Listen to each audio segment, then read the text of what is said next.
बाबर की विरासत को इस देश से पूरी तरह से मिटा देना चाहिए। किसी को भी आज के मुसलमानों की पहचान को इस इंसान से जोड़ने का गुनाह नहीं करना चाहिए, क्योंकि ये किसी भी तरह से एक सच्चा मुसलमान नहीं है। श्री राम ने कभी ये दावा नहीं किया कि वो हिंदू हैं, लेकिन आज वो इस देश में एक आइकॉन है, क्योंकि उनकी वजह से सही तरह के गुण फैल रहे हैं जो दुनिया में महान सभ्यताएं बनाने के लिए जरूरी है।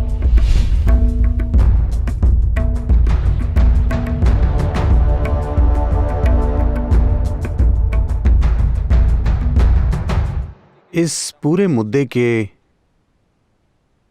दो अलग अलग आयामों को समझना और कोई निर्णय लेने से पहले सावधान होना इसलिए जरूरी है क्योंकि राम 6000 से ज्यादा साल पहले हुए थे। उन्होंने क्या किया और क्या नहीं किया, दक्षिण भारत में इस पर काफी चर्चा होती है। उत्तर भारत में इन चीजों पर चर्चा नहीं होती, वो बस उनकी पूजा करते हैं। दक्षिण भारत उन पर कुछ चर्चाएं करता है, लेकिन 6000 साल पुराना आइकॉन जिन्होंने लोगों को पवित्रता की दिशा में, सच्चाई की दिशा में और आपस में करुणा रखने की दिशा में प्रेरित किया है, वो भी हजारों पीढ़ियों को। आपको इस आइकॉन से छेड़छाड़ नहीं करनी चाहिए। इससे फर्क नहीं पड़ता कि ऐतिहासिक रूप से क्या सही है और क्या गलत, क्योंकि वास्तविकता तो कोई भी नहीं जानता। हर कोई बस वही सामान्य कहानी जानता है कि वो कहां गए, क्या हुआ, उनके जीवन में क्या घटनाएं हुई थी, उन्होंने क्या किया, उन्होंने ऐसा क्यों किया। आप इसका विश्लेषण नहीं कर सकते, आप उनके मनोरोग चिकित्सक नहीं हैं। मैं यूथ एंड ट्रूथ अभियान के किसी कार्यक्रम में था और कोई कह रहा था उनमें असुरक्षा का भाव था। मैंने कहा आप उनके मनोरोग चिकित्सक नहीं हैं। 6000 साल पहले वो इंसान सुरक्षित था या असुरक्षित आपको कैसे पता? ये बकवास है। लेकिन वो एक आइकॉन है जिन्होंने पीढ़ियों तक लाखों लोगों को प्रेरित किया है। आपको उससे छेड़छाड़ नहीं करनी चाहिए, क्योंकि मानवता को ऐसे आइकॉन की जरूरत है।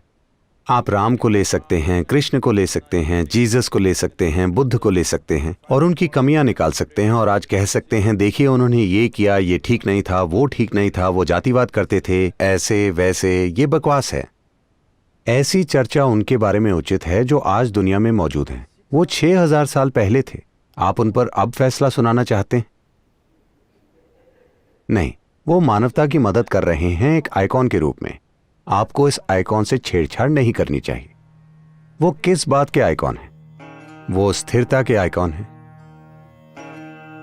वो जल्दबाजी में कदम नहीं उठाते। जब कदम उठाना होता है तो वो निर्णायक कदम उठाते हैं, लेकिन किसी बात पर प्रतिक्रिया नहीं देते। वो सचेतन होकर काम करते हैं। युद्ध हो तो वो युद्ध करेंगे और समर्पण करना हो तो समर्पण, राज्य छोड़ना हो तो राज्य छोड़ देंगे, लेकिन सब कुछ चेतना में और संतुलित तरीके से। इसी वजह से आज हम उनकी पूजा करते हैं, क्योंकि उनमें आजादी है जीवन के नाटक से गुजरने की। उनके जीवन में हद से ज्यादा नाटक है, लेकिन वो उससे सहजता से गुजरते हैं, वो भी बिना किसी प्रतिक्रिया के। वो बिना किसी के प्रति क्रोध की भावना से उस नाटक से गुजरते हैं। जब उन्होंने रावण को मारा, जिसने उनकी पत्नी को चुराया था और तबाही मचाई थी, वो उसकी भी मृत्यु पर पश्चाताप करते हैं कि मुझे ऐसा करना पड़ा। वो इस तरह के इंसान हैं। आप उनसे छेड़छाड़ मत कीजिए। अगर ये कहानी भी है तो कहानी के साथ भी छेड़छाड़ मत कीजिए। भौगोलिक दृष्टि से क्या वो अयोध्या में पैदा हुए थे? हाँ। क्या वो इस बिंदु पर पैदा हुए थे? क्या आप खुद जानते हैं कि आप किस बिंदु पर पैदा हुए थे? हेलो, 6000 साल पुराने इंसान की बात भूल जाइए, आप तो अभी जिंदा हैं। क्या आप जानते हैं कि आपकी मां ने आपको ठीक किस बिंदु पर जन्म दिया था? मैं पूछ रहा हूं, क्या कोई जानता है? No, so it's ridiculous argument. नहीं, तो ये हास्यास्पद तर्क है। अब बाबर चंगेज खान के बाद की तीसरी पीढ़ी है। ये मंगोल साम्राज्य, मंगोल शब्द भारत में धीरे धीरे मुगल बन गया। ये मंगोल है। इस मंगोल साम्राज्य के फैलाव के समय 90 से 100 सालों के दौरान 4 करोड़ से ज्यादा लोग मारे गए। 4 करोड़। ये उन दिनों की आबादी का लगभग 10% है। क्या आप समझ रहे हैं? दुनिया की 10% आबादी को उन्होंने मार दिया, वो भी न्यूक्लियर बम से नहीं, तलवारों से। बहुत ऊर्जावान लोग थे। मैं कह रहा हूं, दुनिया की 10% आबादी को मारने के लिए बहुत काम करना पड़ता है ना? वो भी केवल तलवारों और भालों से। तो जहां भी चंगेज खान गया, उसने एक नियम बनाया। जिस भी जगह पर उसने विजय पाई, सभी पुरुष, वहां के सभी पुरुष जिनका कद बैलगाड़ी के पहिए से ज्यादा है,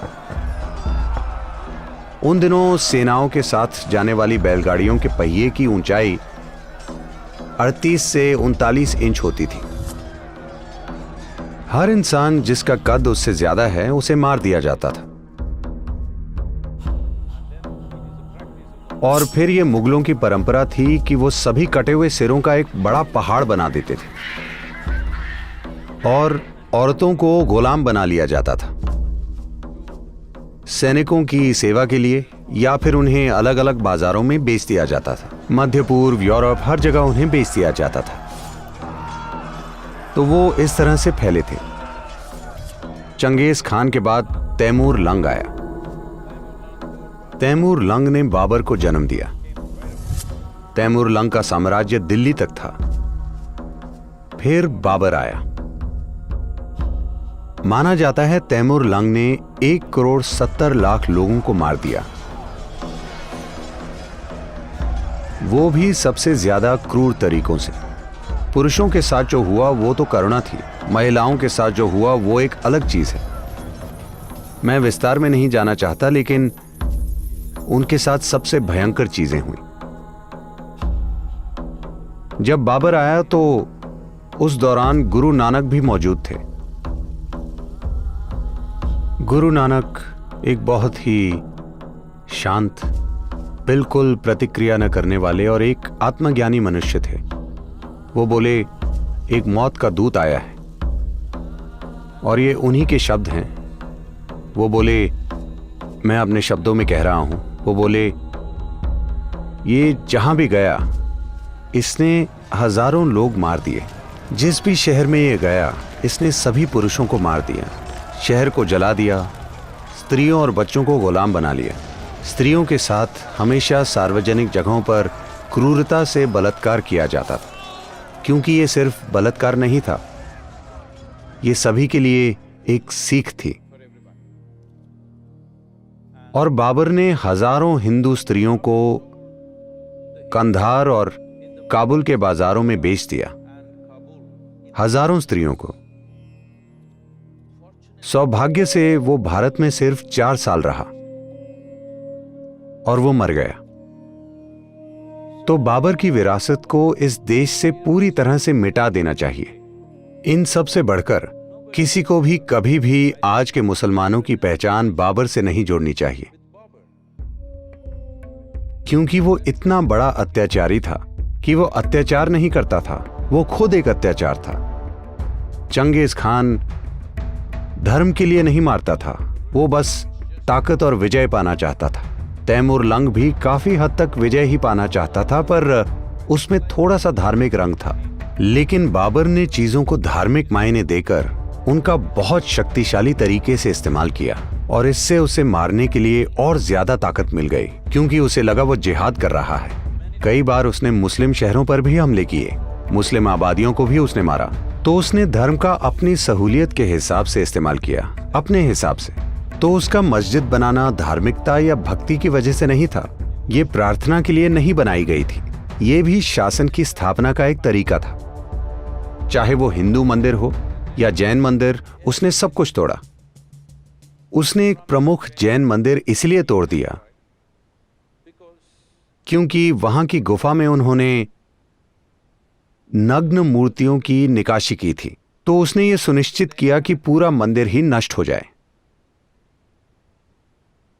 इस इंसान और उसकी विरासत को भुला दिया जाना चाहिए। किसी को भी अपनी पहचान इसके आधार पर नहीं बनानी चाहिए, क्योंकि इससे एक अच्छे भविष्य का निर्माण नहीं होगा।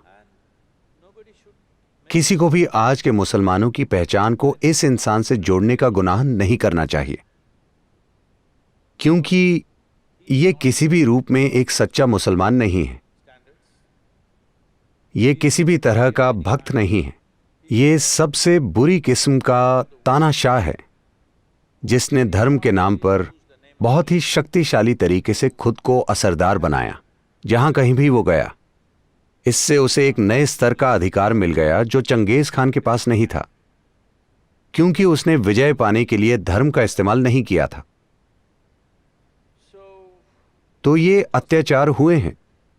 हमें इन चीजों को नहीं भूलना चाहिए, हमें इन्हें याद रखना चाहिए, लेकिन हमारे अंदर इसे लेकर कड़वाहट नहीं होनी चाहिए। हमें याद रखना चाहिए कि हमें यह सुनिश्चित करना होगा कि ऐसी चीजें दुनिया में कहीं भी फिर कभी ना हो। लेकिन अगर इतिहास की वजह से हम कड़वाहट पैदा करते हैं तो जानबूझकर या अनजाने में हमसे वही अत्याचार एक बार फिर से होने की गुंजाइश है। हमें लगता है प्रतिक्रिया अच्छी चीज है।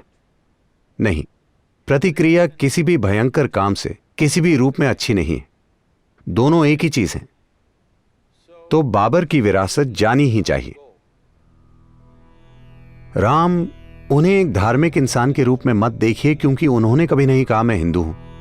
हेलो, क्या उन्होंने कभी यह कहा मैं हिंदू हूं? वो इस संस्कृति के प्रतिनिधि हैं, क्योंकि वो स्थिरता, संतुलन, शांति और न्याय के प्रतिनिधि हैं।